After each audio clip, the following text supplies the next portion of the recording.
కిరణముల ఉదయాత్ముని గని అది పండిన తీయని పంటను పడు సూర్యమండలము పట్టి తినాలని ఊళ్ళూరే తన దేహం నాకునరని మరుగై జగము చీకటై కాదా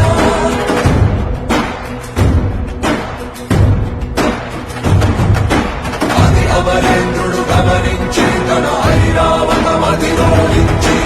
ఆంజనేయుని సమీపించి తన వజ్రాయుధమును విసరగా పవననందనుని హనువుని తాకా చిందిన రక్త బిందువే